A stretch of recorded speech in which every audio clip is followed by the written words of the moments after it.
બાપુની જગ્યા ચુડા સ્વરતમાં ઉજવાતા અનેક કાર્યક્રમોને નિહાળવા માટે આ ચેનલને સબસ્ક્રાઇબ કરો અને સબસ્ક્રાઇબ કરવા માટે સબસ્ક્રાઇબ બટન પર ક્લિક કરો. સૌથી પહેલા નોટિફિકેશન માટે બેલના બટન પર ક્લિક કરો. જય રામદેવજી, જય ગિરનારી, જય ભગવતી જનની પૂજ સરસ્વતી દેવી મા વરદા. ભગવતી પૂજ સરસ્વતી દેવી મા વરદા. ભગવતી જનની પૂજ સરસ્વતી દેવી મા વરદા.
સ્વરૂપનું જે મોસાળ હતું એ રાક્ષસ હતું. એટલે દેવતાઓને ખબર ન પડે ને એમ થોડો થોડો યજ્ઞનો ભાગ અસુર રાક્ષસોને આપવા લાગ્યા. દેવતાઓ વિચાર કરે આ તો અમારા ગુરુ થઈને પાછા દાનવોને પણ યજ્ઞનો ભાગ આપે છે. અને ક્રોધના આવેશમાં ઇન્દ્રએ વિશ્વરૂપના મસ્તકનું છેદન કર્યું છે. હવે એક તો ગુરુ, એમાં પાછા બ્રાહ્મણ. ફરીવાર દાનવોએ ચડાઈ કરી હારવા લાગ્યા છે. ઇન્દ્રને બ્રહ્મ હત્યાનું પાપ લાગ્યું છે. ભગવાન નારાયણને પ્રાર્થના કરી, પ્રભુ આ પણ હવે બધું અવળું જ પડતું જાય છે, આનું કારણ. ભગવાને કહ્યું આપ એક કામ કરો, હવે જો દાનવથી તમારે વિજય પ્રાપ્ત કરવો હોય તો પેલા ઇન્દ્રને જે બ્રહ્મ હત્યાનો પાપ લાગ્યું છે, પાપને પેલા સરખે ભાગે એમને ત્યાગી દો. પછી કથામાં લખ્યું છે, બહુ જાણવા જેવું છે, ઇન્દ્રને જે બ્રહ્મ હત્યાનો પાપ લાગ્યું એના 4 ભાગ કરવામાં આવ્યા. એક ભાગ પૃથ્વીને આપ્યો છે, એક ભાગ વૃક્ષને આપ્યો, એક ભાગ બેનોને આપ્યો છે, અને એક ભાગ છે એ પાણીને આપ્યો છે. જે પૃથ્વીને એક ભાગ આપ્યો છે એમાં ખારોપાટ જે જગ્યા છે એ આપણા સંતો એમ કહે છે કે બ્રહ્મ હત્યાનું પાપ છે. પછી જે વૃક્ષને બ્રહ્મ હત્યાનું પાપ આપ્યું છે, વૃક્ષમાં જે પેલો ગુંદ હોય આપણે ચોટાડવામાં કામ લઈએ છીએ, ગુંદર, એ બ્રહ્મ હત્યાનું પાપ છે. ત્રીજું, પાણીમાં જે પેલા શેવાળો હોય, આપણે તો ખબર હોય, એ શેવાળ છે ને બ્રહ્મ હત્યાનું પાપ છે. અને ચોથું પાપ બેનોને આપ્યું છે. બેનોને જે 1 મહિનાના જે રજસ્વલાના દિવસો આવે છે, એ કોઈ સંતોને પૂછજો, ભાગવતમાં ઊંડાણથી જાજો તો ખ્યાલ આવશે કે રજસ્વલાના જે દિવસો આવે છે એ બ્રહ્મ હત્યા સમાન પાપ છે. અને આવો સમય હોય ને ત્યારે ઘરની અંદર બની શકે એટલી પવિત્રતા રાખવી. ભોજન આપણે હાથે બનાવીને કોઈને ભોજન ન કરાવવું, ભૂમિ ઉપર શયન કરવું બેનો માટે, તમારું જે દેવસ્થાન છે ઘરની અંદર એને પૂજા પાઠ ન કરવા, કોઈને દાન ન આપવું, કોઈને ભિક્ષા ન આપવી, આ નિયમ છે. અને આવા સમયમાં તમારે જો આવું પાપ થઈ જાય ને તો જન્મો જન્મ સુધી તમારે પાપનું પ્રાયશ્ચિત થતું નથી. આટલું બધું મોટું પાપ છે. પણ હવે કહેતા થોડું દુઃખ થાય છે, સમય પ્રમાણે પવિત્રતા બહુ નષ્ટ થતી જાય છે. ભાઈ પવિત્રતા રાખજો ઘરની અંદર. 4 ભાગ બ્રહ્મ હત્યાને જે ઇન્દ્રને પાપ લાગ્યું છે વહેંચણી કરવામાં આવી. અને અહીંયા વિશ્વરૂપના પિતા જેનું નામ છે ત્વષ્ટા યજ્ઞ કરે છે. શું યજ્ઞનો સંકલ્પ શું હતો કે મારા દીકરાને પેલા ગુરુ બનાવ્યો ને પછી ઇન્દ્રે જ મારા દીકરાને માર્યો, એટલે મારે એવો યજ્ઞ કરવો છે કે આ અગ્નિમાંથી એવો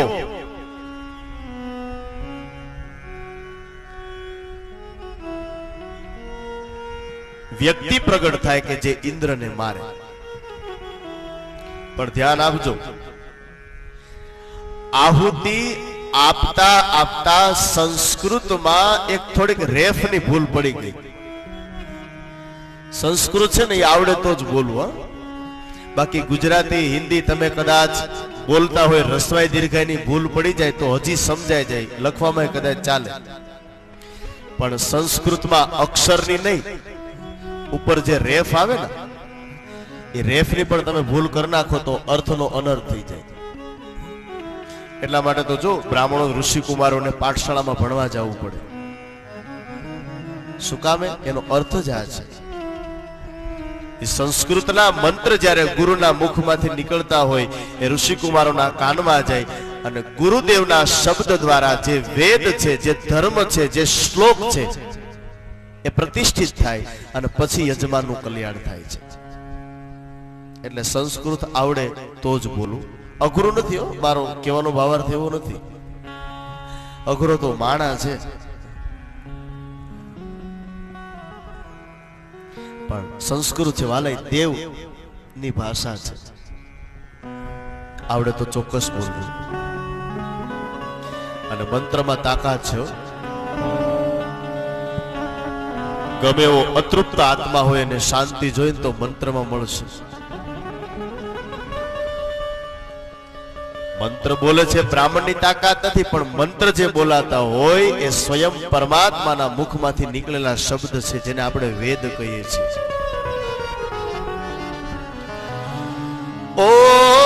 ઓમ દ્યૌ શાંતિરંતરિક્ષો શાંતિ. આ વેદ જરા આંખ બંધ કરો તો ચોક્કસ તમારા અંતરાત્મા શાંતિ થશે. શું કામ? ભગવાનના મુખમાંથી નીકળેલા શબ્દ છે એટલે. વાનસ્પતયઃ શાંતિર્વિશ્વે દેવા શાંતિ બ્રહ્મ શાંતિ सर्वको शांति शांतिरेव शांति सामा शांति.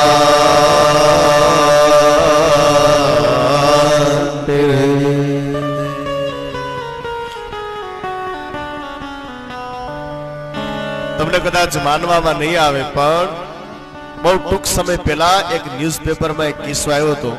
આ મંત્રની કેટલી તાકાત છે એના માટે.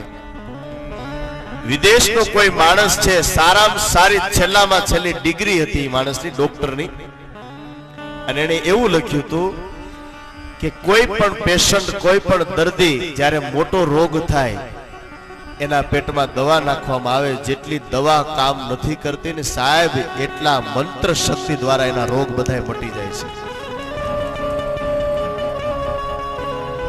એને તો ત્યાં સુધી કીધું છે અમુક રોગની જ્યારે દવા બનતી હોય ને ત્યારે હોલની અંદર સ્પીકર મૂકેલા હોય અને સ્પીકરમાં વેદ મંત્ર બોલાતા હોય, એનાથી વાતાવરણ પવિત્ર થાય. દવા બનાવનાર વ્યક્તિનું માઇન્ડ છે એ પવિત્ર વિચારથી બનતું હોય અને એ મંત્ર શક્તિની દ્વારા એ દવા બને. પછી દર્દીના પેટમાં જાય. સાહેબ, મોટામાં મોટા જે રોગ થયા હોય દવા કામ ન કરે, મંત્ર શક્તિ કામ કરે છે.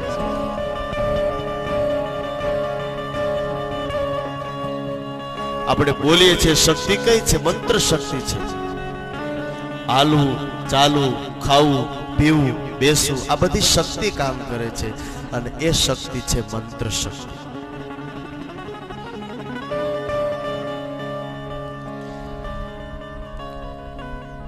ત્વષ્ટાથી ભૂલ થઈ ગઈ શ્લોકમાં. એને બોલવું તું એમ. શું બોલવું તું? ઇન્દ્રને મારે એવો શત્રુ ઉત્પન્ન થાય, આવું બોલવું તું. પણ આહુતિ આપતા આપતા એક થોડીક રેફની ભૂલ પડી ગઈ અને બોલાઈ ગયું ઇન્દ્રને મારે એવો નહીં, પણ ઇન્દ્રથી મરે એવો શત્રુ ઉત્પન્ન થાય. અને અગ્નિકુંડમાંથી પ્રગટ થયો કોણ? વૃત્રાસુર. એ વૃત્રાસુર ઇન્દ્રની સાથે યુદ્ધ કરવા માટે જાય છે. પધારો પધારો. જરા તાલીઓનો તાલનો અવાજ આપશું. બગસરાથી સ્વામિનારાયણ મંદિરના મહંત શ્રી વિવેક સ્વરૂપ સ્વામી તેમજ પરગલ્ય સ્વામી આપણી કથામાં ઉપસ્થિત. જોરદાર તાળીઓથી અમને બતાવો. પધારો પધારો સ્વામી.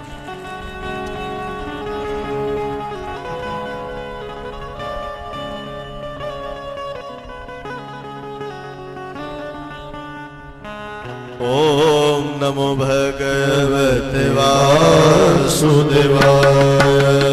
ઓમ નમો ભગવતે વાસુદેવાય. ઓમ નમો ભગવતે વાસુદેવાય.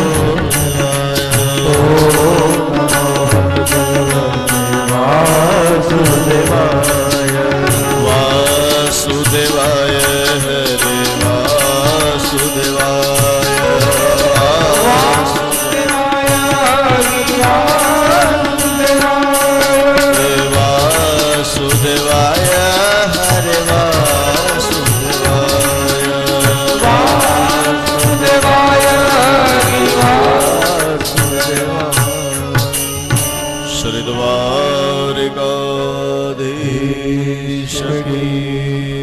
હરે આપણા અહોભાગ્ય છે. રોજ કથામાં સંતો, ઋષિઓ, બ્રાહ્મણો આ જગ્યાના બાપુને જ્યાં જ્યાં કંકોત્રી આપેલી છે ત્યાંથી બધા મહાપુરુષો સંતો આપણી કથામાં ઉપસ્થિત થાય જ છે. અત્યારે પણ બગસરા સ્વામિનારાયણ બધી સંતો વધાર્યા છે. જોરદાર તાલીઓથી વધાવો. આવો સંતોનું આપણે સ્વાગત કરી લઈએ અને પછી આપણે કથામાં જોડાશું.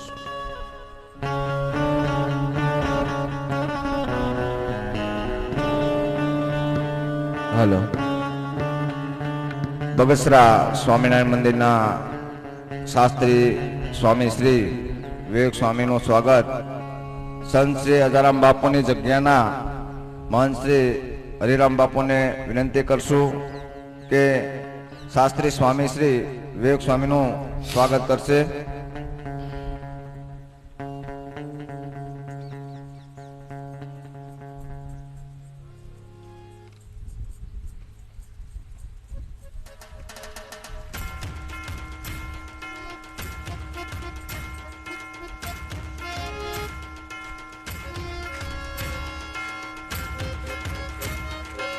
ભાઈઓને ના પાડી તાલી વગાડવાની. બોલો અજારામ બાપુની જય, સ્વામિનારાયણ ભગવાનની જય. તેમજ બગસરાના સ્વામિનારાયણ મંદિરના મંત્રી પરગલ્ય સ્વામીનું સ્વાગત સંત શ્રી અજારામ બાપુની જગ્યાના મહંત શ્રી હરિરામ બાપુ કરશે.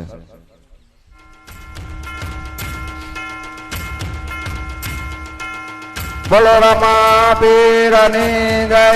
અજારામ બાપુની જય.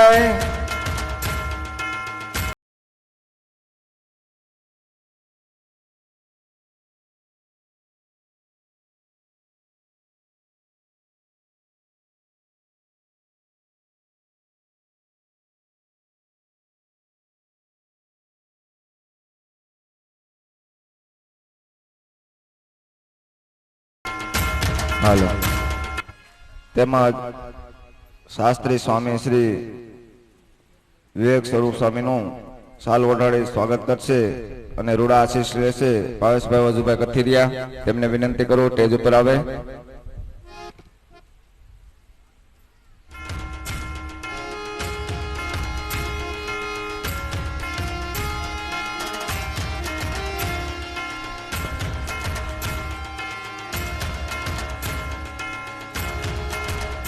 બોલો રામા પીરની જય.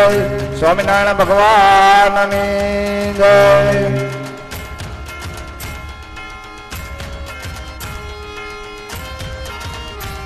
તેમજ કથિરિયા પરિવાર તરફથી હરિરામ બાપુનું પણ સ્વાગત કરશે વજુભાઈ કથિરિયા તેમજ મોહનભાઈ કથિરિયાને વિનંતી કરી સ્ટેજ ઉપર આવે અને હરિરામ બાપુનું સ્વાગત કરે, જે આજ રોજના મહાપ્રસાદના દાતાશ્રીઓ છે. બોલો સ્વામિનારાયણ ભગવાનની જય.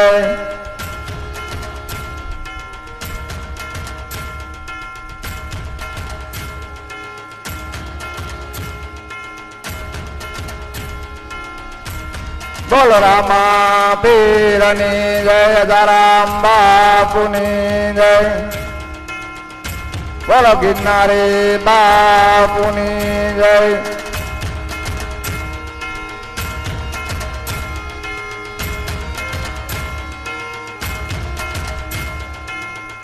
તેમજ આજ રોજ 11 હોવાથી જે ભાઈઓ તથા બહેનો 11 રહ્યા હોય તેમના માટે ફરાળની વ્યવસ્થા કરવામાં આવેલ છે અને ભાઈઓએ ફરાળ લેવા માટે વલ્લભભાઈ રિયાણીની ઘેરે ફરાળની વ્યવસ્થા રાખેલ છે. તેમને બપોરનું ફરાળ ત્યાં લેવા જવાનું છે. તેમજ બહેનોને ફરાળ લેવા માટે બાલાભાઈ સાંગાણીના ઘેરે ફરાળની વ્યવસ્થા રાખેલ છે. બહેનો જે 11 રહ્યા હોય એના માટે, તો તેમને ત્યાં બાલાભાઈ સાંગાણીના ઘેરે ફરાળ લેવા જવા નમ્ર વિનંતી.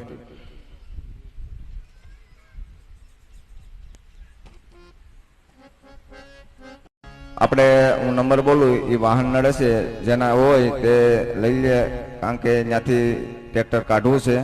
ટ્રેક્ટર નંબર છે 6173, 4 વ્હીલ છે 4703, બીજી 4 વ્હીલ છે 1323 અને બીજી 4 વ્હીલ છે 1015. જેમની ગાડી હોય તે ત્યાં જઈ લઈ લેવા નમ્ર વિનંતી.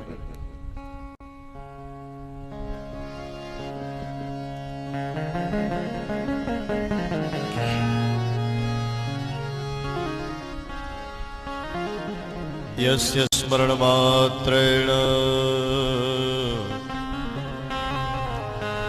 જન્મ સંસાર બંધના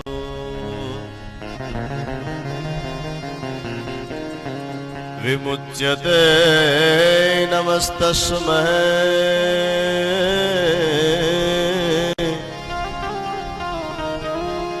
વિષ્ણવે પ્રભવે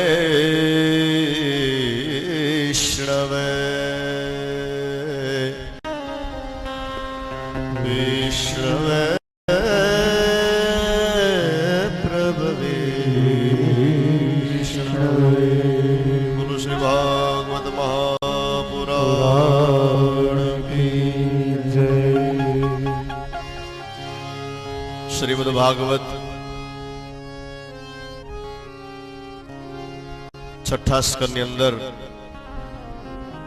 શ્રી સુખદેવજી મહારાજ પરીક્ષિત મહારાજને ભગવાનના ચરિત્રનું વર્ણન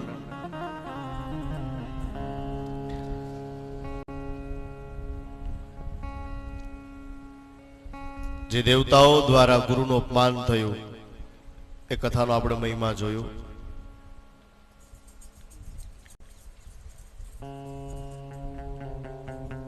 ત્વષ્ટાએ યજ્ઞ કર્યો છે કે ઇન્દ્રને મારે એવો શત્રુ ઉત્પન્ન થાય, પણ થોડું સંસ્કૃતની અંદર બોલવામાં થોડી ભૂલ અને બોલાઈ ગયું ઇન્દ્રથી મરે એવો શત્રુ ઉત્પન્ન થાય.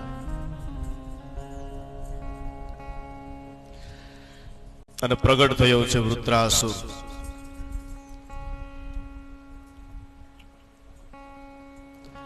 વૃત્રાસુર અને ઇન્દ્રનું યુદ્ધ થાય છે.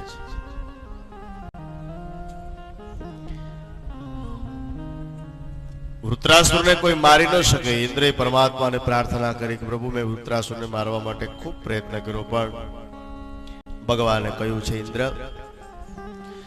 આપ વારે વારે દેવતાઓને બ્રાહ્મણનું અપમાન કરો છો. ઇન્દ્રએ કહ્યું પ્રભુ ભૂલ થઈ ગઈ છે, ક્ષમા કરો, પણ હવે આમાંથી મને મુક્ત કરો. ભગવાને કહ્યું કે દેવરાજ ઇન્દ્ર, એક ઋષિ છે જેનું નામ છે દધીચી ઋષિ.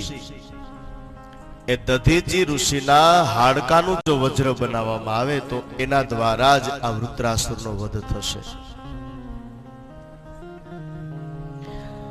ભગવાનના કહેવા પ્રમાણે દધીચી ઋષિને વાત કરી. દધીચી ઋષિએ કહ્યું છે કે દેવતાઓ, જો તમનો આપનો વિજય થતો હોય, તમારું હિત થતું હોય તો તમારા માટે હું પ્રાણ પણ છોડવા તૈયાર છું. દધીચી ઋષિના હાડકાનું વજ્ર બનાવ્યું અને એના દ્વારા દેવરાજ ઇન્દ્ર વૃત્રાસુરની સાથે યુદ્ધ કરે છે. શ્રી સુખદેવજી મહારાજ પરીક્ષિતને કથા કરતા કહે છે કે રાજન, વૃત્રાસુર ભલે અસુર છે, પણ ભાગવતમાં લખ્યું છે કે દેવરાજ ઇન્દ્રની સાથે જ્યારે યુદ્ધ કરે ત્યારે વૃત્રાસુરને પરમાત્માની સ્તુતિ કરી છે. બહુ સરસ ભાગવતના મહાન સંતોએ ભાગવતની અંદર વૃત્રાસુર સ્તુતિનો મહિમા બતાવ્યો છે. શ્રીમદ ભાગવતના 6ઠા સ્કંદની અંદર 12મા અધ્યાયમાં આ વૃત્રાસુર સ્તુતિ છે. આવો જેમ અસુર વૃત્રાસુર પણ છે અધિકારી જીવ, ભગવાનનો પુકાર કરે છે. અહં હરે તવ પાદે કમૂલ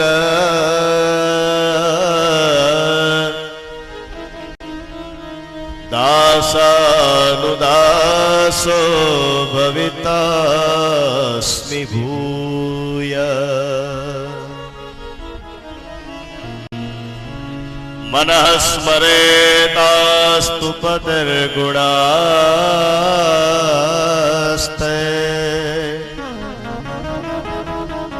ગુણિતવા કર્મ કરોતુ કાય. જેમ સવારે ગાય ચારો ચરવા જાય,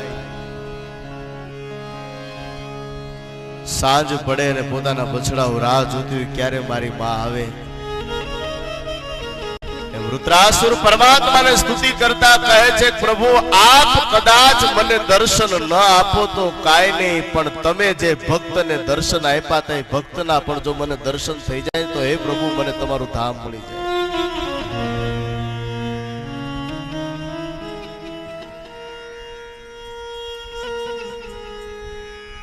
આ 4 શ્લોક વૃત્રાસુરના મુખમાંથી નીકળ્યા છે. આપણા સંતોએ એને ધર્મ, અર્થ, કામ અને મોક્ષનું સાર બતાવ્યો છે.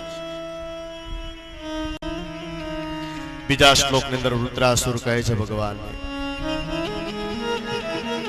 ન નાગભૃષ્ટમ ન ચ પારમેષ્ટ્યમ ન સાર્વભૌમં ન રસાધિપત્યમ ન યોગ સિદ્ધિર પુનર્ભવમ વાસ્મંજસત્વા વિરહયકાંક્ષે.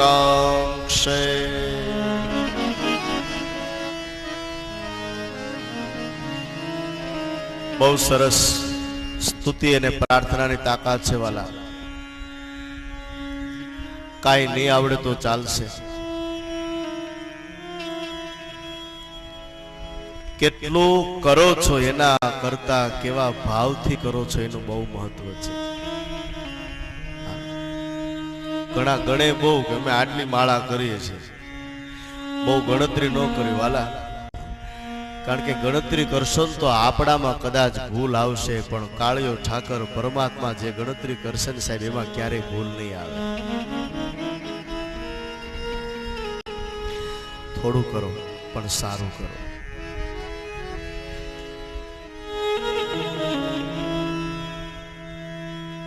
કેટલું ખાવ છો એનું બહુ મહત્વ નથી, પણ કેટલું પચાવી શકીએ છે એનું બહુ મહત્વ છે. અમુક શબ્દ બહુ જાણવા જેવા છે. હાજરી ઓછી હોય ને તો ચાલશે, પણ હોજરી સારી હોવી જોઈએ. સમજાય છે? કથામાં બહુ ક્વોન્ટિટીની જરૂર નથી, પણ ક્વોલિટીની જરૂર છે.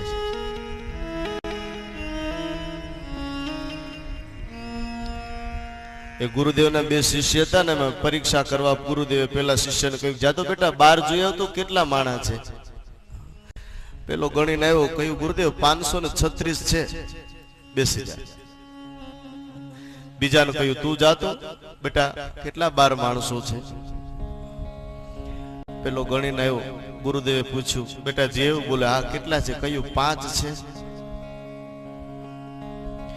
કહ્યું આ હજી હમણાં ગણીને આવે છે 536, તું એમ કે છો 5. પણ શિષ્ય બહુ સમજદાર હતો અને બહુ સરસ વાત કરી, ગુરુદેવ માણસો તો 12 536 છે, પણ માણસ કહેવાને લાયક 5 જ છે. ઘણા છે 12, પણ કહેવાય જે માણસની ગણના થઈ શકે એવા તો 5 જ છે. એમ પ્રાર્થનાની વાલા બહુ તાકાત છે. પ્રાર્થના કરો તો કેવા ભાવથી કરજો, અને જેને આર્તનાદ કર્યો છે એનો વિજય થવાનો છે.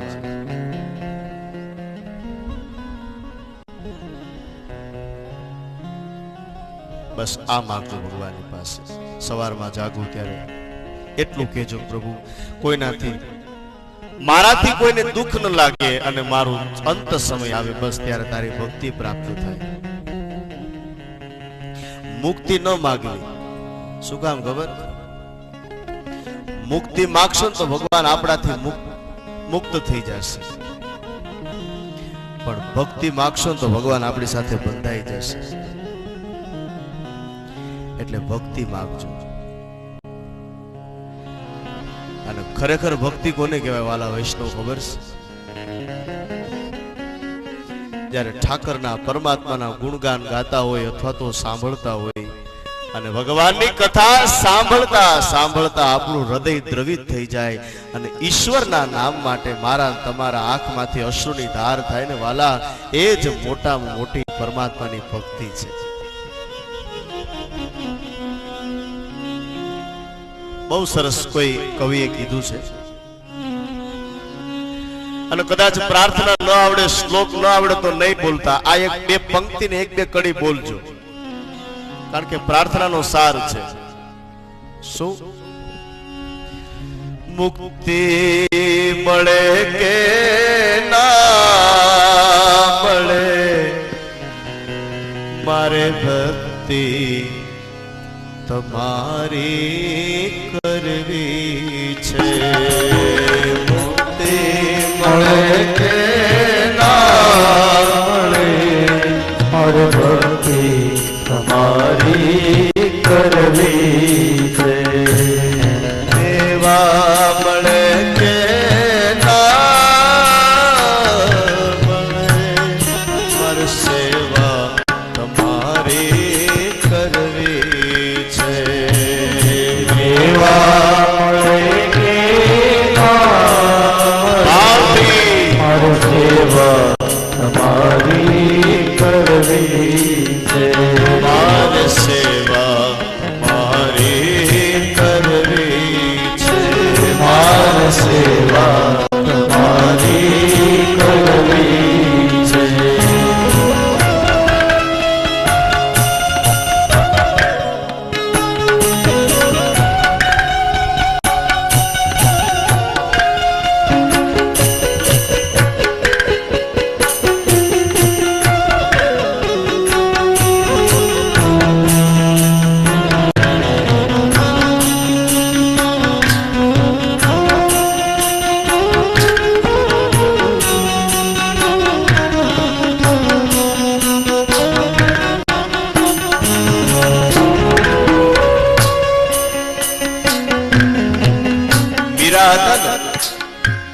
તાલમાં ગાતા નહોતું આવડતું. મીરા એ પદ ગાય કનૈયાને પણ તાલમાં ગાતા ન આવડતું. કોઈ કટાક્ષમાં મીરા જોવે દિવાલમાં લખ્યું, મીરા તાલ સે ગાના. શું લખ્યું તું? તાલ સે ગાના. પણ મીરાએ એ જે તાલ હતું ને એ ભૂસી નાખ્યું, ન્યા લખી નાખ્યું ભાવ. ભાવ સે ગાના. તાલમાં કદાચ તમારી જે કળા છે એને પારખનાર વ્યક્તિ પારખી શકે વાલા, પણ જેને ભાવથી પુકાર કર્યો છે એનો કાળિયો ઠાકર ચોક્કસ એને પોતાનું ધામ પ્રાપ્ત કરાવશે. અને એટલે જ મારો કંઠ મધુરો ન હોય ભલે, મારો સુર બેસુરો ભલે, મારો કંઠ મારો સુર બેસુરો ભલે, મારો કંઠ મધુરો,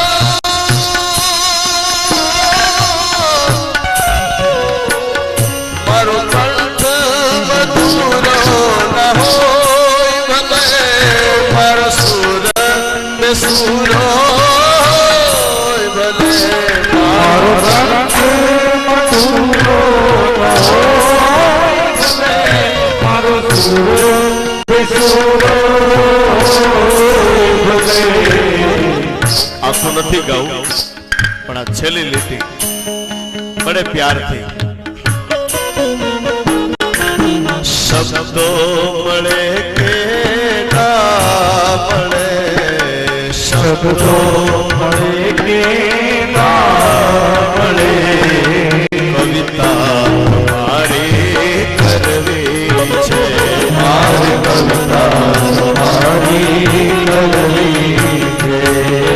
મુક્તિ મળે કે ના મળે, મુક્તિ મળે કે ના મળે, મારે મુક્તિ મારી કરવી છે. મારે મુક્તિ મારી કરવી છે. એ રુદ્રાસુર ભગવાનની સ્તુતિ કરતા કહે છે, પ્રભુ હવે મને દર્શન આપો. ઇન્દ્ર અને રુદ્રાસુરનું ભયંકર યુદ્ધ થાય. ઇન્દ્રના હાથમાં દધીચી ઋષિના હાડકાનું બનાવેલું વજ્ર. રુદ્રાસુર ઇન્દ્રની સામે પડકાર કરી કહે છે કે મહારાજ,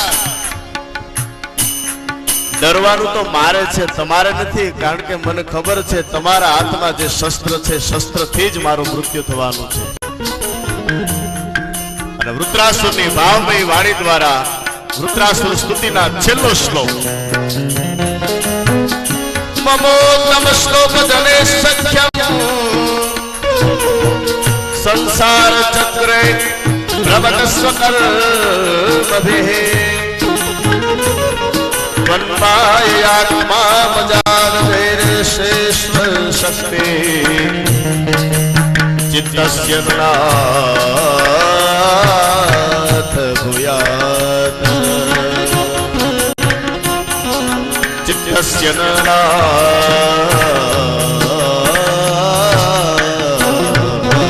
ભૂયાત. ભગવાન સ્વયં પરમાત્મા વૃત્રાસુર સ્તુતિ સાંભળી અને અંતે જીવને ભગવાનના પરમધામની પ્રાપ્તિ કરે છે.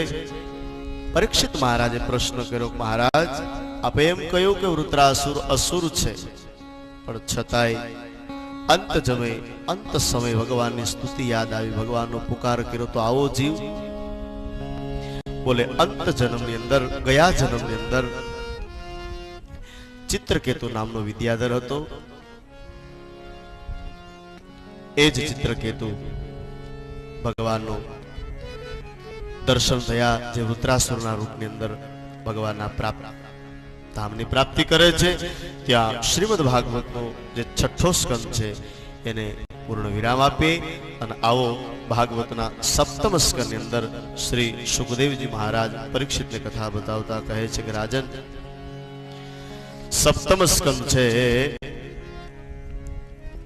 જેને ઉતિ લીલા કહેવામાં આવે છે. ભગવાનના જમણા હાથની હથેળી છે 7મો સ્કંદ. એક એક કથા મતિ બુદ્ધિ અનુસાર આપણે ગુણગાન કરીએ છીએ, ગાઈએ છીએ. જેમ ભાગવતના 12 સ્કંદ છે, 12 સ્કંદનું એક એક ભગવાનના શરીરનું અંગનું આપણે દર્શન કરતા જઈએ છીએ. ત્યારે 7મા સ્કંદની અંદર હવે ભગવાનના જમણા હાથની હથેળીનું દર્શન કરવાનું છે. પછી એક વાત કરી દઉં, કથાનો સમય આપણે 11:30 છે.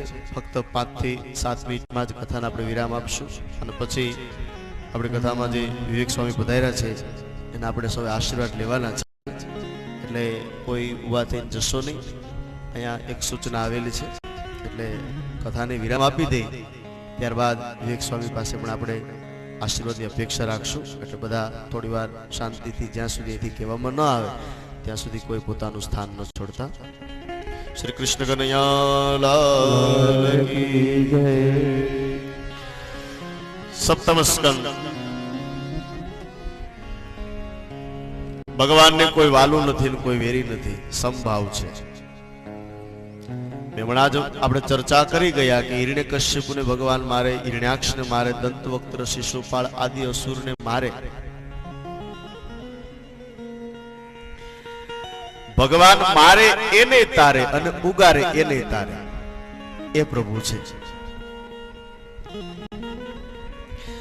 જગતમાં ભગવાનનો કોઈ વાલો નથી, કોઈ વેરી નથી વાલા. હા, ક્રિયામાં ભેદ હોય પણ ભાવમાં ભેદ ન હોય. સમજાય છે? માને 2 દીકરા હોય, એમાં મોટો દીકરો છે કદાચ ભોજન પ્રસાદ જમતો હોય ત્યારે 7-8 રોટલી ખાય. નાનો છોકરો છે 2 રોટલી 3 રોટલી ખાય. તો શું માને મોટો વાલો છે, નાનો દવલો છે એવું થયું? નહીં. માને ભાવમાં ભેદ નથી. હા, કદાચ ક્રિયામાં ભેદ કરી શકાય પણ ભાવમાં ભેદ ન કહેવાય. એમ પ્રભુ છે, એને કોઈ વાલા નથી અને કોઈ વેરી નથી, સમભાવ છે. એ જ પ્રભુ. 7મ સ્કંદની અંદર 7મા સ્કંદના શરૂઆતમાં એવું લખ્યું છે કે હિરણ્યકશ્યપુ પોતાની માને તત્વજ્ઞાનનો ઉપદેશ આપે છે. હવે છે અસુર પણ માને પણ એમ કહે છે કે માં, આ જગતમાં જે જીવ આવે છે એને જવું જ પડે છે. અજર અમર તો એક આત્મા છે. આટલી વાત કરી અને એક સુયજ્ઞ નામના ઉશીનર નરેશ એની કથા બતાવે છે. સુયજ્ઞ રાજાનું જ્યારે મૃત્યુ થયું ત્યારે રાણીઓ આવીને રડે છે. એટલે યમરાજ છે બટુકનું રૂપ લઈને આવીને પૂછ્યું શું કામ રડો છો? કયો અમારો પતિ મરાણો. એટલે તમારો પતિ ક્યાં છે? બોલે આર્યા. કઈ એ તો તમારી સામે છે, તો પછી રડવું મિથ્યા છે. એમની રાણીએ કહ્યું કે એમાં રહેનાર જે હતો ને એ બટુકના રૂપમાં ભગવાન કહે છે એમાં રહેનાર તો આત્મા છે અને આત્મા મરતો નથી. એને કોઈ મારી શકતું નથી, એને કોઈ બીજવી શકતું નથી. નૈનમ ચિંતતે શસ્ત્રાણી નૈનમ દહતિ પાવક. તો પછી તમારે મરવું, તમારે રડવું એ મિથ્યા સાબિત થાય છે. આવો ઉપદેશ હિરણ્યકશ્યપુ પોતાની માને આપે છે. ભાગવતના 7મ સ્કંદની અંદર શરૂઆતમાં લખ્યું છે. અને હવે એ જ હિરણ્યકશ્યપુ પોતાના ભાઈ હિરણ્યાક્ષને મારનાર ભગવાનની સાથે વેર લેવા માટે તપ કરવા જાય છે. મંદરાચલ પર્વતમાં સંતો અલગ અલગ કથાનો મહિમા બતાવે. એમાં જ્યાં તપની શરૂઆત કરવાની તૈયારી કરી એટલે દેવતાઓના ગુરુ બૃહસ્પતિ પક્ષીનું રૂપ લઈ જ્યાં હિરણ્યકશ્યપુ તપ કરે ત્યાં પક્ષીના રૂપમાં બોલે છે નારાયણ નારાયણ. એને કશું વિચાર કર્યો નક્કી લાગે છે આજે તપનું મુહૂર્ત નથી. પોતાના નગરમાં આવ્યો. પત્ની કયાધુએ કહ્યું તમે તો મહારાજ કહેતા હતા ને બહુ વધારે સમય લાગશે, વર્ષો વીતી જશે, તમે તો તરત પાછા. દેવી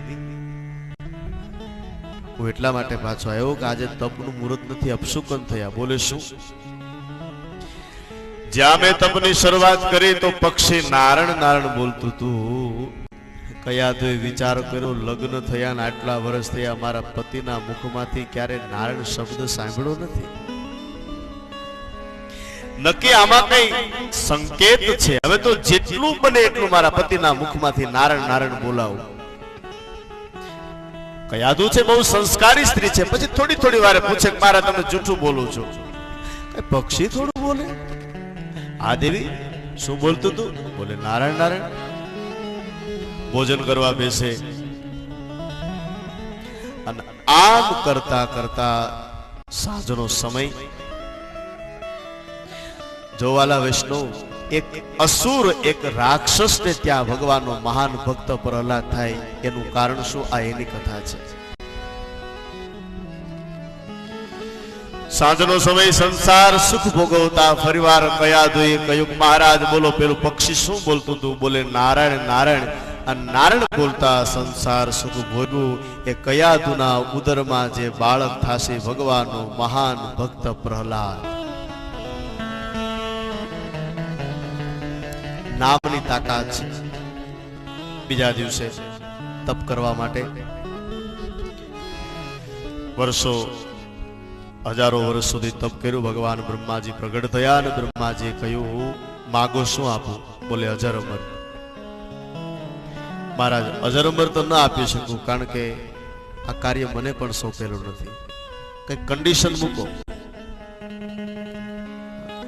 અને હિરણ્યકશ્યપે માગવાની શરૂઆત કરી. દિવસે ન મરું, રાત્રે ન મરું, અસ્ત્રથી ન મરું, શસ્ત્રથી ન મરું, લોઢે ન મરું, લાકડે ન મરું, અંદર ન મરું, બહાર ન મરું, ઉપર ન મરું, નીચે ન મરું, માનવથી ન મરું, દેવથી ન મરું.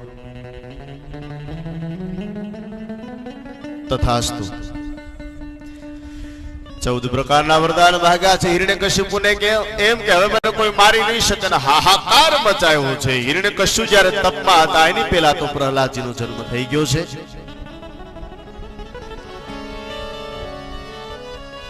રાજ્યની અંદર તમામ નગરના લોકોને બોલાવીને કહ્યું કે તમારો ભગવાન હું જ છું. યજ્ઞ કરો તો મારે નામનો યજ્ઞ કરો, મારી આહુતિ આપી.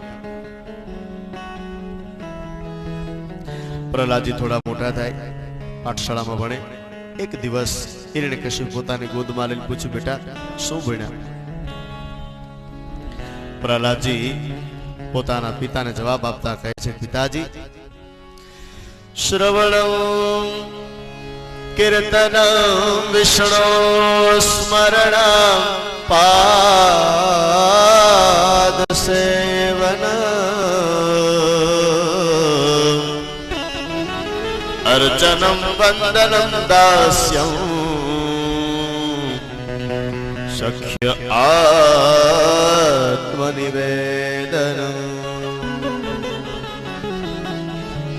હું નવધા ભક્તિનું મહિમા સમજ્યો.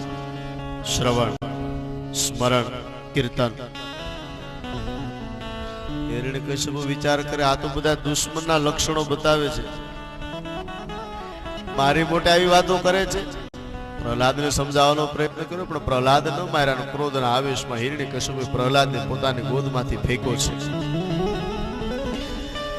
પછી તો ઊંચા પહાડો પરથી ફેંકવામાં આવે, હાથી નીચે ચગદાવી દેવામાં આવે, કાળી કોટડીમાં પૂરવામાં આવે, પણ છતાંય પ્રહલાદે નારાયણનું નામ ન છોડ્યું. હિરણ્યકશ્યપે વિચાર કર્યો, મારા બાળકને મારવા માટે શું કરવું? એમાં હોલિકા આવી છે. હોલિકા આવીને કહ્યું, ભાઈ એક કામ કરો, મારી પાસે ચૂંદડી છે, મને વરદાન છે કે મને અગ્નિ સ્પર્શ ન કરે. પ્રહલાદને ખોળામાં લઈને બેસી જાઓ, પ્રહલાદ બળી જશે, હું તો સજીવન. તમારે જોતો જ નથી દીકરો તો પછી. પણ હોલિકાને ક્યાં ખબર છે કે જેનું સદૈવને માટે પરમાત્મા રક્ષણ કરતો એનો કોણ વાળો આખો કરી શકે. ચિતા તૈયાર કરી હોલિકાના ગોદમાં પ્રહલાદને બેસાડવામાં આવ્યો. હોલિકાના મસ્તક ઉપર જે ચૂંદડી હતી પ્રહલાદના મસ્તક ઉપર, અને સવારમાં જ્યાં જોયું ના તો હોલિકા બળીને ભસ્મ. પણ ભગવાન ભક્ત પ્રહલાદ આંખો બંધ કરી નારાયણ નારાયણ નારાયણનો પુકાર કરે છે. હિરણ્યકશ્યપનો ક્રોધ વધવા લાગ્યો કે હવે મારે મારવા માટે શું કરવું, ને એ જ વખતે રાજસભાની અંદર ધગધગતો થાંભલો દગાવવામાં આવ્યો છે. વૈશાખ મહિનો, અજવાળિયું ચાલે છે અને 14 નામની તિથિ છે. પ્રહલાદને બોલાવીને પડકાર કર્યો. હિરણ્યકશ્યપુ કહે, બોલ દીકરા, હજી કહું છું, નારાયણનું નામ છોડી દે. નહીં પિતાજી, દીકરા તારો નારાયણ બધે છે? બોલે હા, જળે જળે અંદર સ્થળે સ્થળે અંદર મારો નારાયણ છે. અને હિરણ્યકશ્યપુએ પડકાર કર્યો, બેટા તો આ ધગધગતા થાંભલામાં તારો નારાયણ? પિતાજી, અણુએ અણુમાં હોય, થાંભલામાં તો હોય જ ના.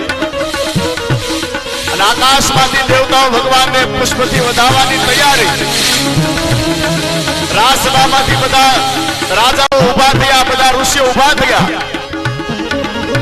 હિરણ્યકશ્યપુએ પડકાર કર્યો, દીકરા હજી કહું છું, માની જા. પ્રહલાદે પિતાજીની સામું જોઈને કહ્યું કે નહીં પિતાજી, મારો નારાયણ બધે છે. તો દીકરા, આજ આ થાંભલાને બંધ ભરીને બતાવ તો હું સાચું માનું કે તારો નારાયણ આ થાંભલામાં પણ બેઠો છે. વૈશાખ મહિનો, અજવાળી 14નો દિવસ, નહીં સવાર નહીં બપોર, સંધ્યાકાળનો સમય. પ્રહલાદે વિચાર કર્યો, બાળક છે ને, થોડો સંશય થયો. શું કે કદાચ આ ધગધગતા થાંભલામાં મારો નારાયણ નહીં હોય તો? આ સંશય જ્યાં વધવા જાય પણ તનકી જાણે, મનકે જાણે, જાણે જિંદગી ચોરી. અખિલ બ્રહ્માંડના માલિકે વિચાર કર્યો, મારા દીકરાને પ્રહલાદને સંશય વધે એની પેલા દર્શન આપી દો. અને જ્યાં પ્રહલાદે એ થાંભલાની સામે નજર કરી તો ભગવાને કીડીઓની લાઈન કરી દીધી છે. આ પ્રહલાદે જોયું, જેમાં કીડીની રક્ષા કરતો એ મારો નારાયણ થાંભલામાં બેઠો જ હોય ને. આ પિતાની સામે પડકાર કરીને કહ્યું કે હા પિતાજી, મારો નારાયણ છે. બે હાથ ફેલાવી પ્રહલાદજી દોડતા દોડતા જ્યાં થાંભલાને બંધ ફરી પડકારની સાથે થાંભલો ફાટ્યો. પ્રાગટ્ય થયું.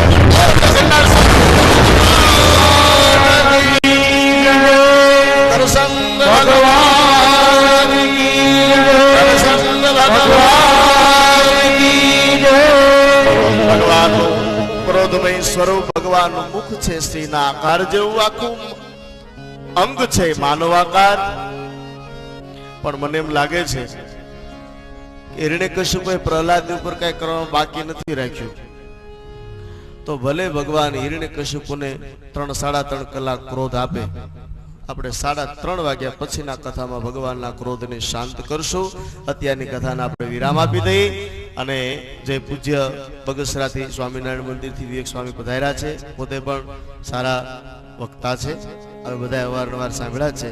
તો સ્વામી પધાર્યા છે તો આપણે 5-10 મિનિટ માટે સ્વામીને પણ વિનંતી કરીએ કે આપણે સૌને આશીર્વાદની પ્રાપ્તિ કરાવે. એટલે કોઈ પોતાનું સ્થાન ન છોડતા કથાને આપણે અહીંયા વિરામ આપી દઈએ. એકવાર જય જયકાર કરો, પ્રેમથી ભાવથી હાથ ઊંચા કરીને. શ્રી અજારામ બાપુની જય, નારી બાપુની જય, લક્ષ્મણ બાપુની જય, સરાજ બાપુની જય, વીરની જય, પાર્વતી વગરે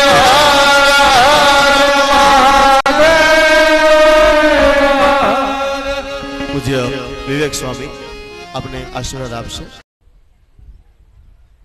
લીલા પુરુષોત્તમ શ્રી કૃષ્ણ નારાયણના રૂડા આશીર્વાદથી આજે રામાપીરની આ દિવ્ય જગ્યામાં સુંદર શ્રીમદ ભાગવત મહાપુરાણનું આયોજન થયું છે.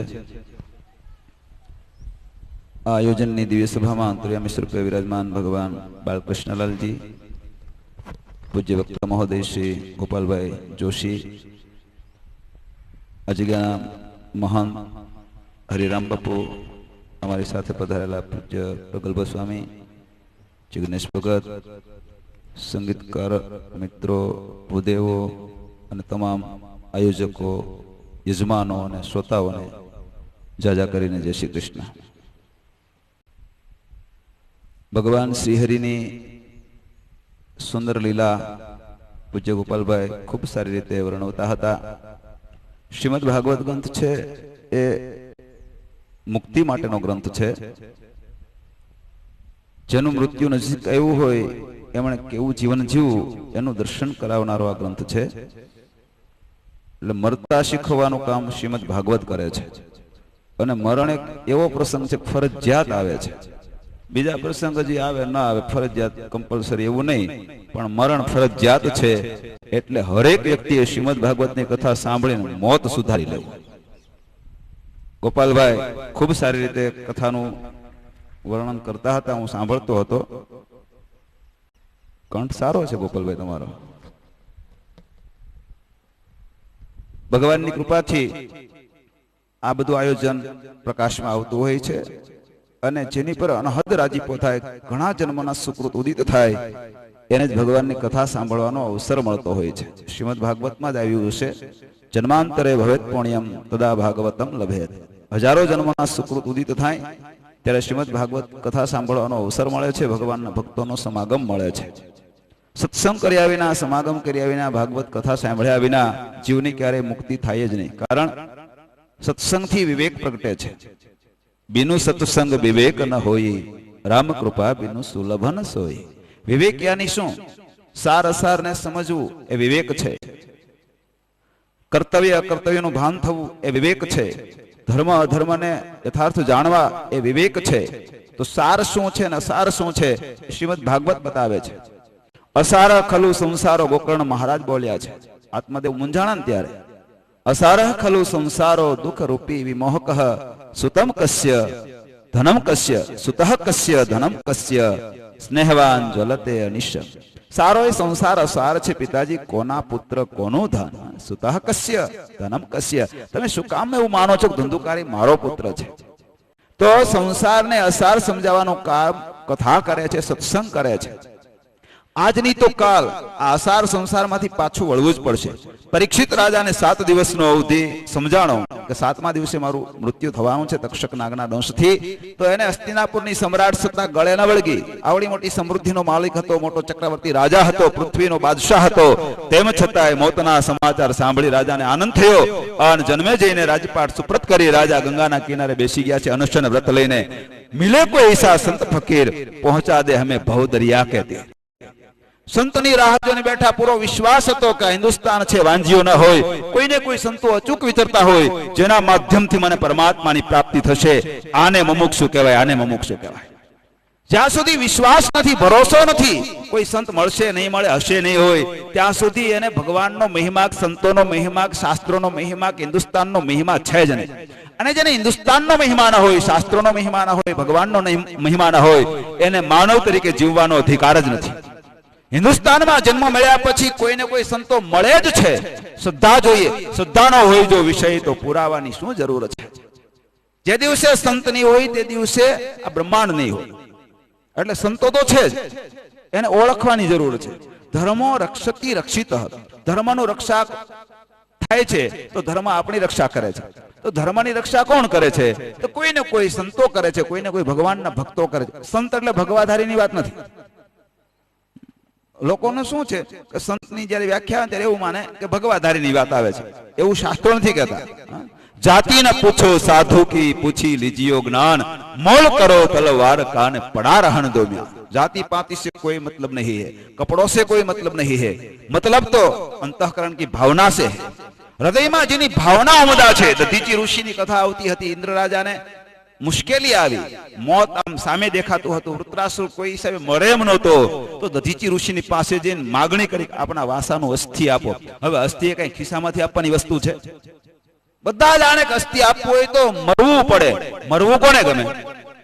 આ તો પરીક્ષિત એવા નીકળ્યા કે જેને મોતના સમાચાર સાંભળીને આનંદ થયો. બાકી મરવા ટાણે તો હારા હારા ધ્રુજી જાય છે.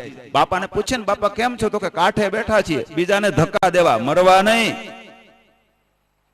મરવું ક્યાં ગમે છે કોઈ? પહેલો છેલ્લો ઇતિહાસ સર્જાણો કે પરીક્ષિતને મોતના સમાચાર સાંભળીને આનંદ થયો. બાકી ડોશીમાન કાઢી મૂકેલા 4 દીકરા. વૈશાખ મહિનો ધોમધકતો તાપ, છાણ વેણીને ગુજરાન ચલાવતા હતા.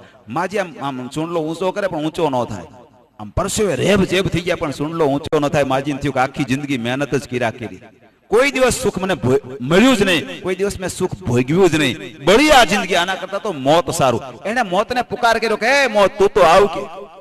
મોત મૂર્તિમાન આવ્યું. માજીને કે માજી શું કામ છે બોલો, કેમ મને યાદ કરો છો? કોણ? તો કે હું તમારું મોત, હારું થી આવ્યા, આ સુંડલો જરા આધાર કરો. હારા હારા હુંડલા ચડાવી લે, કોઈ મરવા તૈયાર નથી થતા. હવે ગઢું થવું ગમતું ને મરવું ક્યાં ગમે? ગોપાલભાઈ તમને કહેતા તો હશે બધું, પણ છતાંય કહી દો આવ્યા છીએ. ગઢું થવું કોઈ નથી ગમતું, એટલે જો ધોળા થઈને કાળા કરાવી નાખે, પીછડા મહેરાશ કરે. એક બાપા ચૂડાના ગયા હતા અહીંથી ભેસાણ, ત્યાં વાણંદ બાપા કાળા કરતા હતા. બાપા કે શું કરું? તો કે કાળા કરું. તો કે મને કરી દે, 15 રૂપિયા બધું કાળું કરી નાખ્યું, દાઢી મૂછ ને વાળ બધું. ઘેરાવા માડી કે આવ્યું બટા આવ્યું, કયું ગામ? આવી દશા થાય છે. એટલે મરવું કોઈને ગમતું જ નથી, પણ એક વાત નક્કી છે કે મરવાનું ફાઇનલ છે. સિકંદર 500 વૈદ રાખતો, એટલા માટે હું ક્યારે મરવો ન જોઈએ. હિન્દુસ્તાન આવ્યો, બધા દેશને જીત્યા, પાછો ફેરો કોઈ સંત મળ્યા, એની ઝૂંપડીએ ગયો, ત્યારે સંતે કહ્યું સિકંદર તું ઘરે નહીં પહોંચી શકે, એ પહેલા તારું મોત થશે. બોલે 500 વૈદ મારી સાથે છે, હું ન મરું. ઘરે પહોંચ્યા પહેલા મરીશ, એ ફાઇનલ છે. રસ્તામાં સિકંદર બીમાર પડ્યો, વૈદોએ ખૂબ સારવાર કરી, સિકંદરને સાજો ન કરી શક્યા. આખિર સિકંદરને કહ્યું કે નામદાર अब आपका खेल खत्म हो चुका है, आपको जाना पड़ेगा.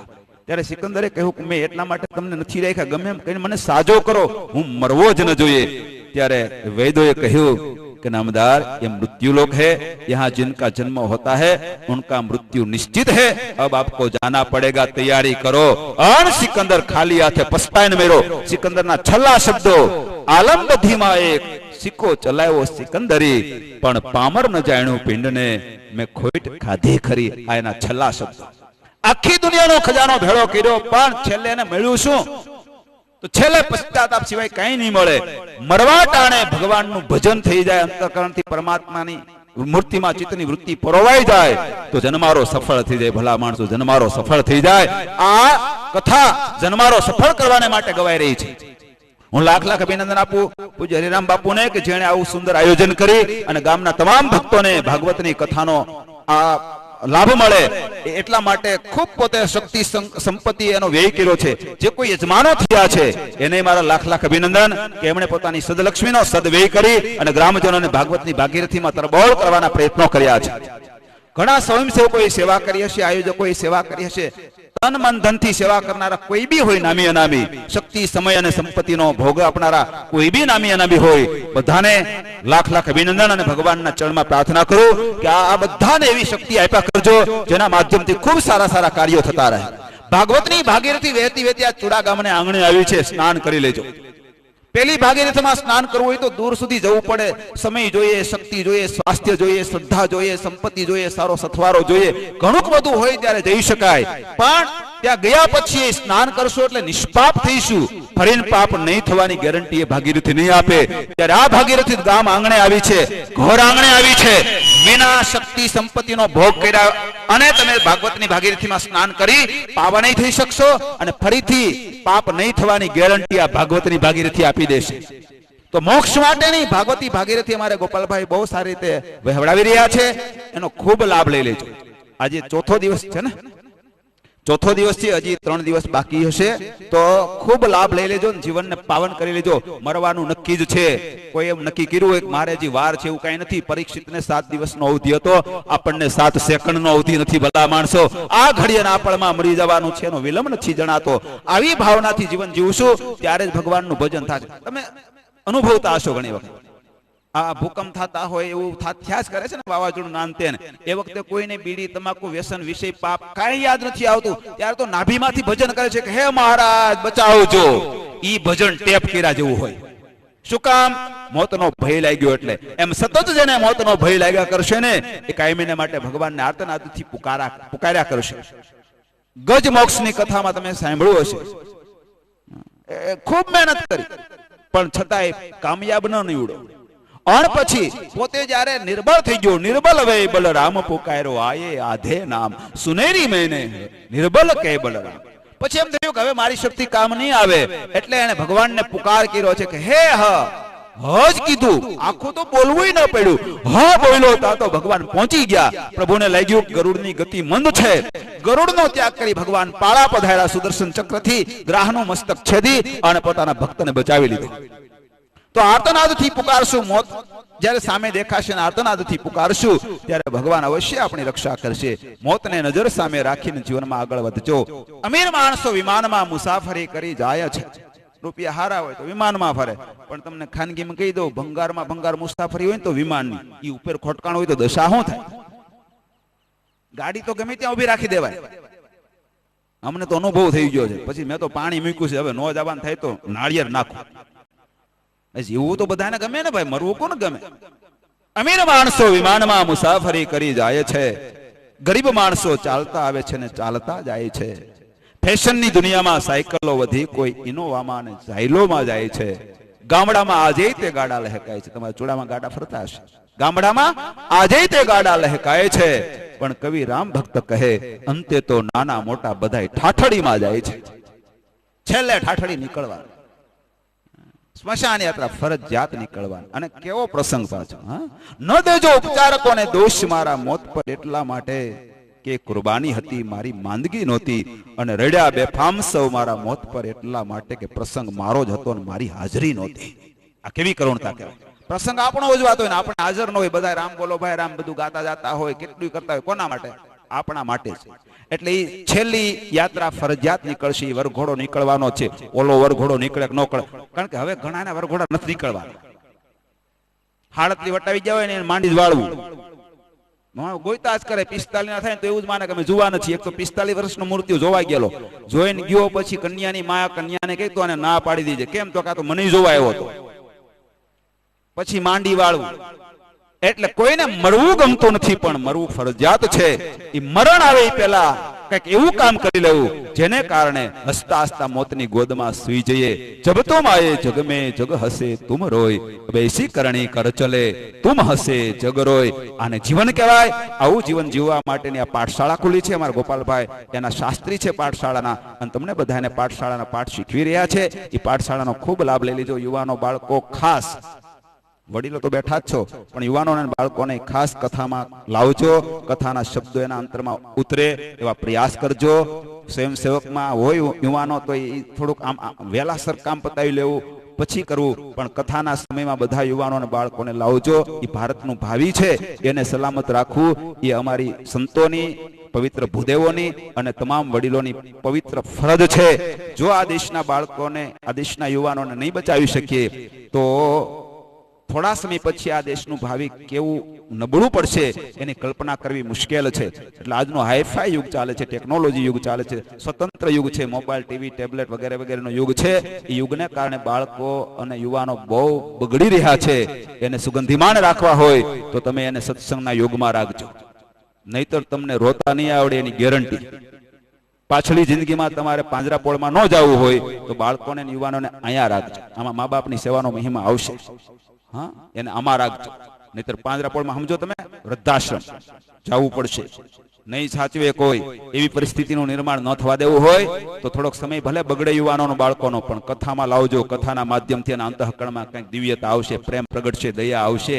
લાગણી કથા વિના ક્યારેય સર્જાય જ નહીં, અને લાગણી વિનાનો માણસ એ માણસ જ નથી, તો મળદું છે. હાથ અબજ છે વિશ્વમાં, પણ મોટા ભાગના મળદા આટા મારે છે. માણસો તો એ જ છે જે ભગવાનનું ભજન કરે છે, કથાઓ સાંભળે છે અને હૃદયને દ્રવે. હૃદય જ્યાં સુધી દ્રવે નહીં ત્યાં સુધી માણસાઈ આવે નહીં. માણસાઈ આવ્યા વિના ભગવાનનું ભજન થાય નહીં. મા બાપની સેવા કરવાનો સંકલ્પ ન ઉઠે, ગાયોની સેવા કરવાનો સંકલ્પ ન ઉઠે. ગાયની સેવા કર્યા વિના, મા બાપની સેવા કર્યા વિના માણસ નહીં રહે, એ રાક્ષસ બની જાય. બાળકોને, યુવાનોને રાક્ષસ ન બનાવવા દેવા હોય તો એને ભગવાનની કથાઓ સંભળાવજો. બાકી આજનો યુગ ખૂબ ખરાબ યુગ છે. તમને એમ લાગતું હશે ખૂબ આપણે આગળ વધ્યા, આગળ નથી વધ્યા. દિન દિન પ્રત્યે આપણે પીછેહટ કરતા જઈએ છીએ. આજનો રાસાયણિક યુગ, હા, આજનો ટેકનોલોજીનો યુગ તમે જો અનુભવતા હશો 45 ડિગ્રી તાપમાન પહોંચ્યું છે અત્યારે આપણા સોરઠમાં, નહીતર 40 થી વધારે હોય નહીં. 45 ડિગ્રીએ પહોંચ્યો અને હજી તમે યાદ રાખો 5 વર્ષ સુધી તમે નહીં સમજો તો 5 વર્ષમાં 50 ડિગ્રીએ પહોંચશે અને જીવવું કઠિન થઈ પડશે. કાલનો ઇતિહાસ 360 લોકોને ગરમીના કારણે અમદાવાદમાં 108 ની સારવાર લઈ અને હોસ્પિટલમાં દાખલ કરવા પડ્યા. ઈ પરિસ્થિતિ આપણી સોરઠની સર્જાશે, આખા દેશની સર્જાશે, કોઈ નહીં બચી શકે. શું કામ થયું આ? તો અંગ્રેજોની બદતર નીતિના કારણે એને જતા જતા કહ્યું હતું કે અમે તમારા દેશને બંજર બનાવી દઈશું, અને એટલા માટે એને રાક્ષસો આપ્યા આપણને જીએસએફસી અને જીએનએફસી, જેના માધ્યમથી આપણે ખેતી કરતા થયા. રાસાયણિક ખેતી કરીને આપણે ખેતીને મારી નાખી છે. જંતુનાશક દવા છાંટીને ખેતીને મારી નાખી છે. ગાયોને કાઢી મૂકી અને આપણા બાળકોને આપણે કેમિકલ્સ વાળા દૂધ પીવડાવવા માંડ્યા. એ બાળકોના ફેફસા 20 વર્ષમાં હળી જશે. તમારે જ્યાં લખવું અહીંયા લખી લો. 50 વર્ષની ઉંમરે બધાને કેન્સર થશે. વ્યસન કરતા હશો કે નહીં કરતા હો. અજાબ ગામ આખું કેન્સર, આખું ગામ. પંજાબમાં આખી કેન્સર ટ્રેન ચાલે છે. શું કામ? આ રાસાયણિક ખાતર અને દવાને કારણે. ફળ ફૂલ રાસાયણિક ખાતર વાળા, દવા વાળા. શાકભાજી રાસાયણિક ખાતર વાળા, દવા વાળા. દૂધ કેમિકલ્સ વાળા. એક બેરલ પાણીમાં એક જ ટીપું કેમિકલ્સ નાખે એટલે આખું બેરલ એ દૂધ બની જાય. એ તમારા બાળકોને તમે પીવડાવો છો. તમે શું કામ પીવડાવો છો? કે તમને છાણ વાળા કપડા થઈ પોસાતું નથી, તમને આપણી ઓરિજિનાલિટી ગમતી નથી, પશ્ચિમી સંસ્કૃતિના વાયરે ચડ્યા છો. એને કારણે તમે તમારું જીવન તમારા બાળકોની પેઢીને ખતમ કરી રહ્યા છો. તમારી ખેતી નાશ પામી જવાની. 5 વર્ષમાં તમે અમારી જેમ ઉભર થઈ જવાના જો નહીં સમજો તો.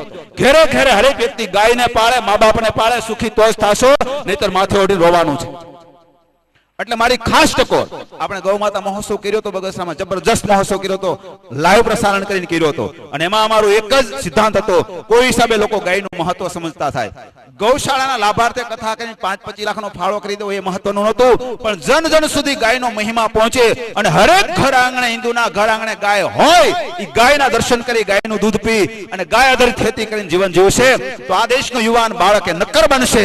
પોતાના મા બાપની સેવા કરી, પોતાના આત્માનું શ્રેય સાધી અંતે ભગવાનના ધામનો અધિકારી બની શકશે. તો એવું નક્કર અને નિડર જીવન બનાવવા માટે હરેક વ્યક્તિ સાવધાન બને અને પોતાનું કર્તવ્ય અદા કરતો થાય એવી આ શ્રીમદ ભાગવતની કથામાંથી હરેક શ્રોતાઓ પ્રેરણા લો એવી હું આશા રાખું છું. ભગવાન સિંહને પ્રાર્થના કરું છું, ભગવાન બાલકૃષ્ણલાલજીને પ્રાર્થના કરું છું, પૂજ્ય ગોપાલભાઈને પ્રાર્થના કરું છું, સંતો મહંતોને પ્રાર્થના કરું છું કે એવા આશીર્વાદ આપે જેને કારણે હરેક લોકોના અંતરમાં ઓરિજિનાલિટી પુનઃ પ્રસ્થાપિત થાય. ગાયના છાણ અને મૂત્રવાળા કપડા થશે ને તો તમને કોઈ રોગ નહીં આવે. કેન્સરના રોગી આવ્યા હતા અમારે ત્યાં, એમણે એવું કહ્યું હોસ્પિટલ વાળાએ રજા આપી દીધી હતી, પંચગવ્યના સેવનથી મારું કેન્સર જતું રહ્યું છે. આટલો લાભ છે. તમારી ખેતીના જંતુ બધાય ગાય આધારિત ખેતી કરવાથી જતા રહેશે. બાકી તમે જંતુનાશક દવા છાંટીને મરી જાશો, તમારી સંપત્તિ લૂંટાવી દેશો, એકેય જંતુ નહીં મરે, છેલ્લે આપણે મરવાનો વારો આવશે. એટલે ખાસ ભગવાન શિવના ચરણમાં પ્રાર્થના કરી, પૂજ્ય સંતોના ચરણમાં પ્રાર્થના કરી પ્રાર્થના કરું છું કે તમે આ લોકોને એવી સદબુદ્ધિ આપજો, પ્રેરણા આપજો, જેથી કરીને ઓરિજિનાલિટીને વળગે અને ભગવાન પ્રસન્ન થાય એવું જીવન જીવે. એટલે આપણે છેલ્લી જિંદગીમાં જ્યારે મોતની શૈયા પર સુવાનો વારો આવે ત્યારે અંતરમાં સંતોષ રહે, સંતોષનો શ્વાસ લઈ હસતા હસતા મોતને સ્વીકારી લઈએ. પાછળનો સમાજ આપણને યાદ કરીને રડે એવું આપણું દિવ્ય જીવન બને એવી ભગવાન શ્રીહરિ આપણા સૌ કોઈ ઉપર અમી વર્ષા કરે. તો આ શ્રીમદ ભાગવતની ભાગીરથીના માધ્યમથી હરેક ભક્તો આવું દિવ્ય જીવન જીવવાના પ્રયાસ કરો એવી તમામ ભક્તોને ભલામણ સાથે મારી વાણીનો વિરામ. અસ્તુ. જય સ્વામિનારાયણ.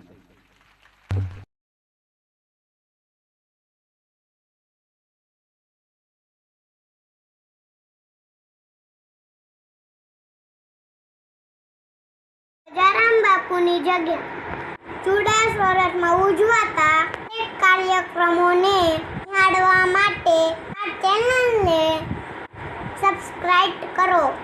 અને સબસ્ક્રાઇબ કરવા માટે સબસ્ક્રાઇબ બટન પર ક્લિક કરો. સૌથી પહેલા નોટિફિકેશન માટે બેલના બટન પર ક્લિક કરો. જય રામદેવજી, જય ગિરનારી.